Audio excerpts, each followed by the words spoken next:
फैजान मुस्तफ़ा साहब एक बहुत जाने माने कॉन्स्टिट्यूशनल एक्सपर्ट हैं, बुद्धिजीव हैं। चाहे भारत हो या फिर विदेश, अगर इंसानियत की हदें पार होती हैं या फिर कोई भी मानव अधिकार का हनन होता है तो आप एक पुरजोर तरीके से उसका विश्लेषण करते हैं, कानूनी नजरिए से एक आम और सरल भाषण में लोगों को समझाते हैं।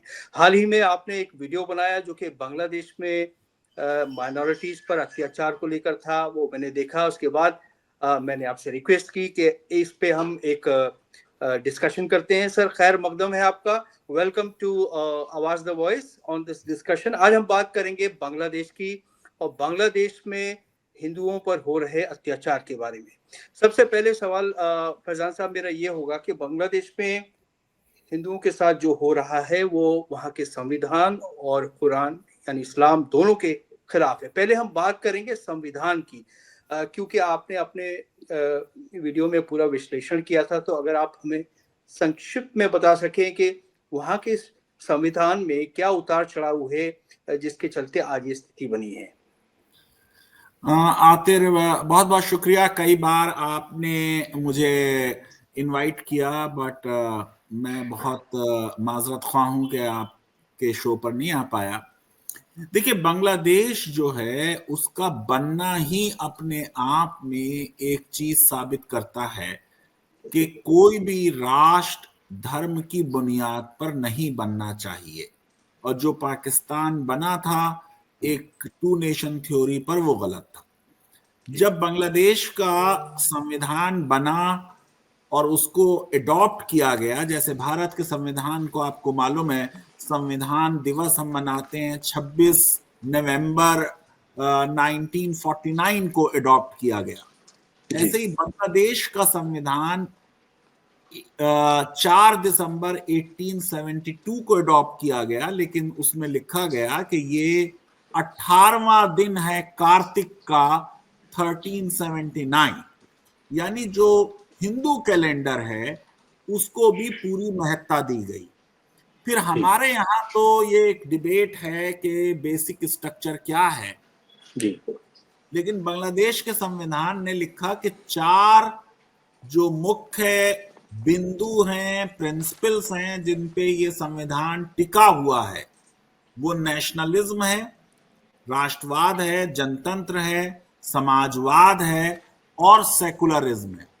और आप ये देखिए कि जब जनरल इरशाद ने 1988 में और उससे पहले 1977 में ये शब्द सेकुलर हटा दिया गया, तो बांग्लादेश की पहले हाई कोर्ट ने उस हटाने को असंवैधानिक पाया, और फिर सुप्रीम कोर्ट ने एक फैसला दिया और 2010 में, और उन्होंने भी अपने फैसले में ये बात कही कि ये जो हमारे संविधान का मूलभूत ढांचा है उसको बदला नहीं जा सकता, और वर्ड सेकुलरिज्म संविधान में दोबारा से शामिल कर दिया गया।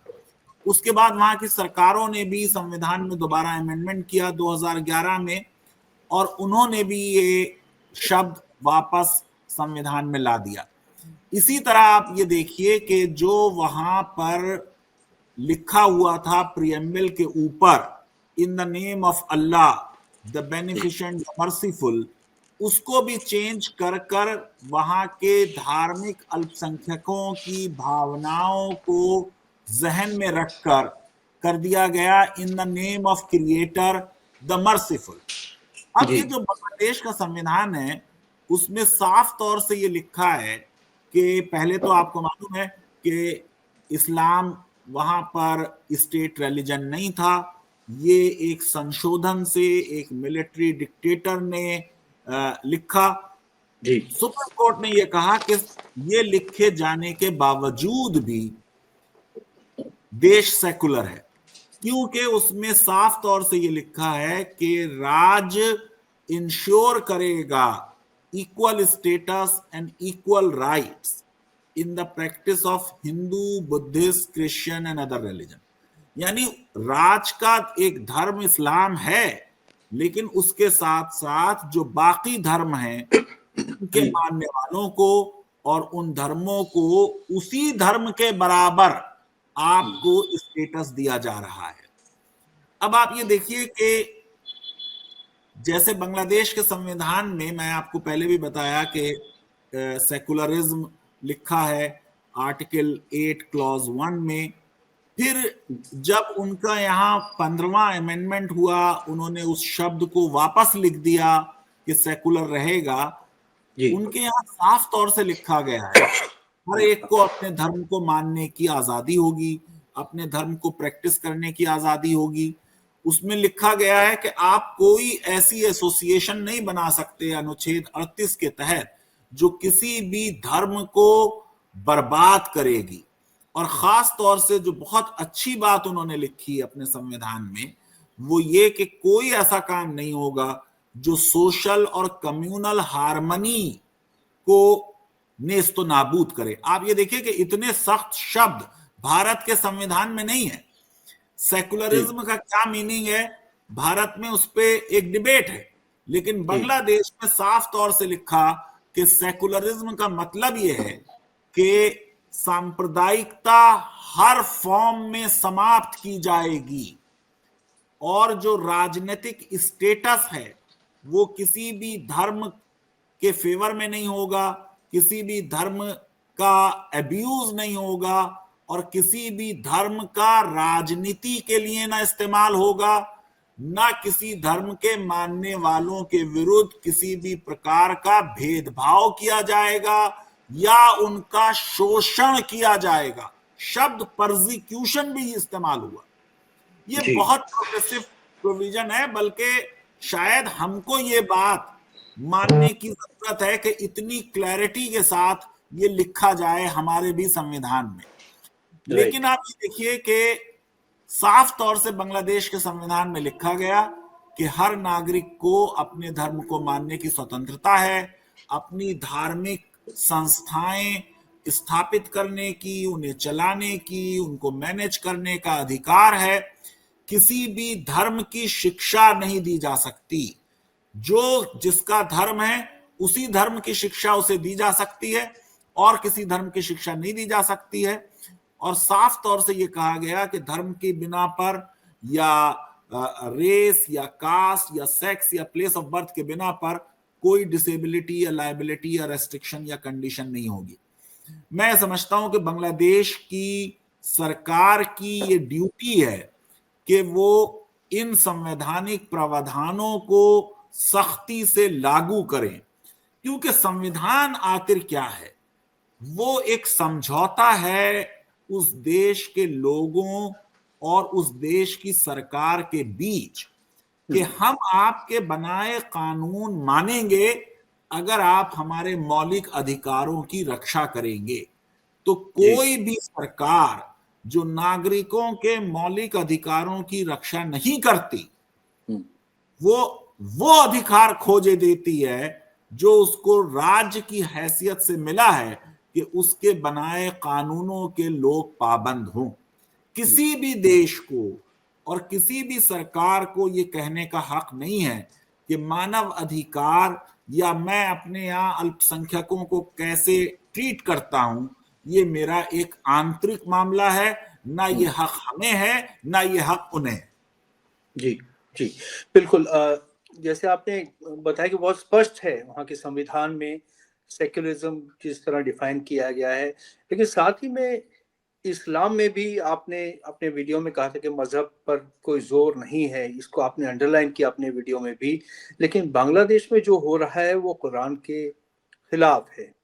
क्या कहेंगे आप, अगर इसको हम इस्लामिक पॉइंट ऑफ व्यू से देखें तो क्या नजरिया रहेगा? देखिए, इस्लाम में तो जो अल्पसंख्यक हैं उनको जिम्मीज कहा गया और ये कहा गया कि वो पीपल ऑफ रिस्पॉन्सिबिलिटी हैं। किसकी रिस्पॉन्सिबिलिटी है? सरकार की रिस्पॉन्सिबिलिटी है। इसलिए किसी भी इस्लामिक देश में जो गैर मुस्लिम रहते हैं उनकी जिम्मेदारी किस पर है? सरकार पर है। और फिर धर्म के मामले में साफ तौर से कहा गया ला इकराह फिद्दीन, के धर्म के मामले में कोई कंपल्जन नहीं है, बल्कि कुरान ने और आगे बढ़कर प्रॉफिट को एड्रेस करके कहा कि अगर हमारी मर्जी होती, यानी ईश्वर कह रहा है उनसे तो हम सबको एक धर्म का मानने वाला बना देते। जी यानी ये लोग अलग अलग जो धर्म मान रहे हैं, जी ये भी अल्लाह ताला की अपना डिसीजन है। उस डिसीजन को चेंज करने का किसी को अधिकार नहीं है।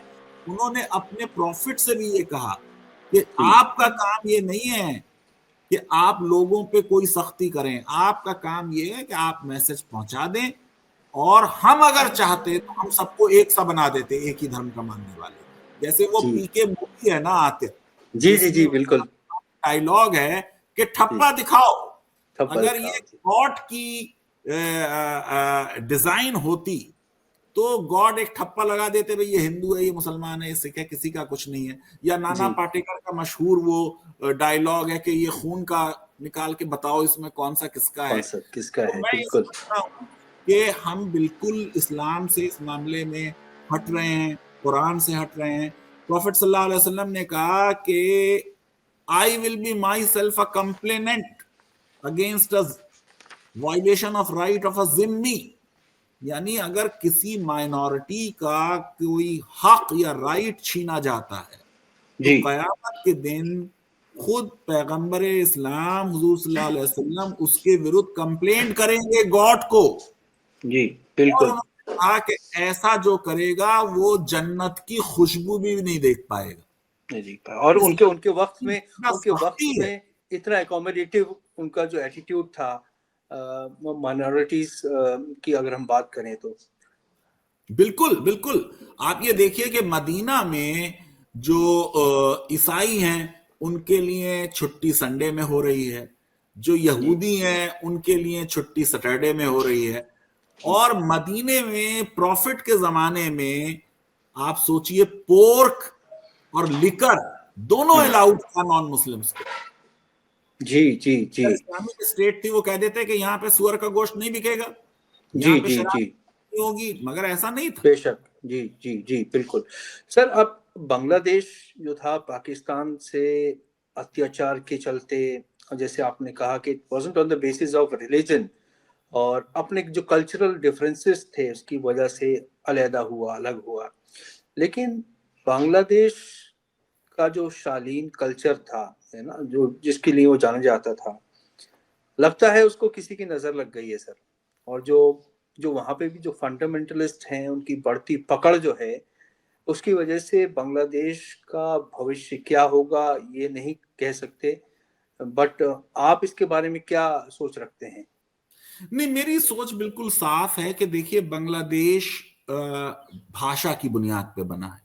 जी जो भारत के वेस्ट बंगाल के लोग हैं जी वो यूपी वाले और तमिलनाडु से ज्यादा बांग्लादेशियों से अपने को करीबी समझते हैं। बिल्कुल। जी मैं बहुत साल पहले की आपको बात बताऊं कि मैं जी विदेश में था। एक जी बंगाली प्रोफेसर मेरे दोस्त थे।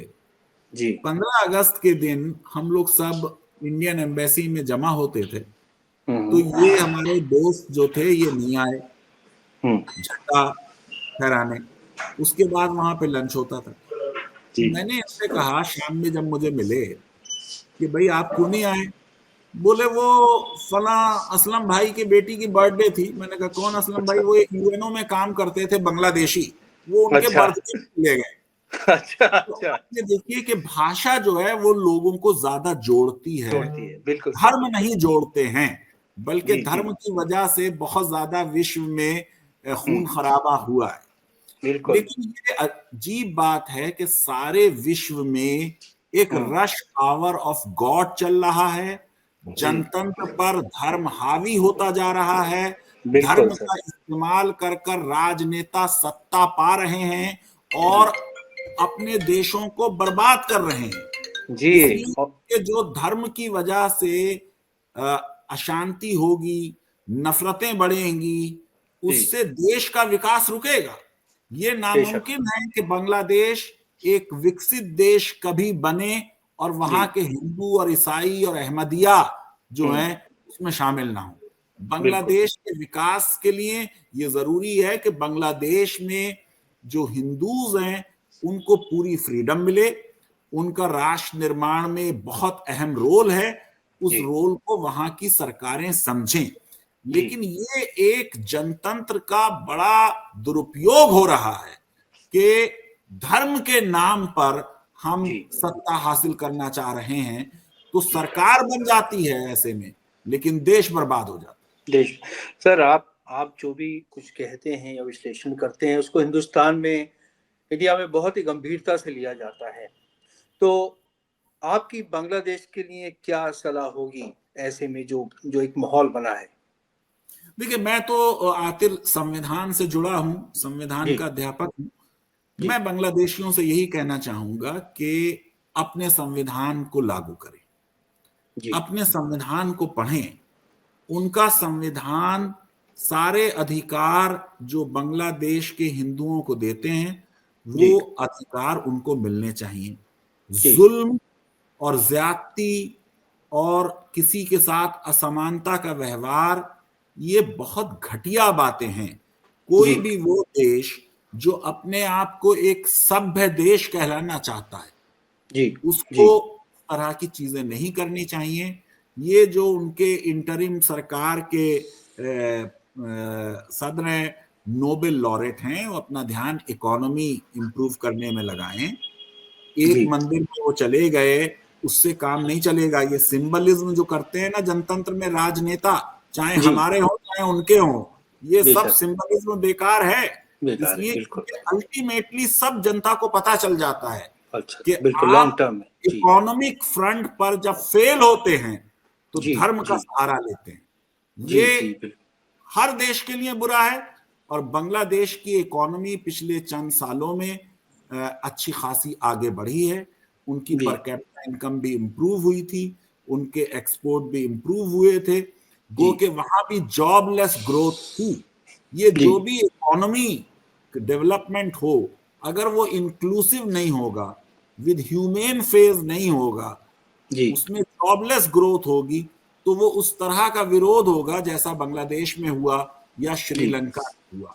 तो जी हर देश को अपनी आर्थिक स्थिति सुधारने का प्रयत्न करना चाहिए जी और धर्म के नाम पर कोई झगड़ा नहीं होना चाहिए। धर्म जी को प्राइवेट स्क्वायर में भेजना चाहिए। जी पब्लिक स्क्वायर में धर्म का अधिक रहना उस देश के राष्ट्र के हित में नहीं है।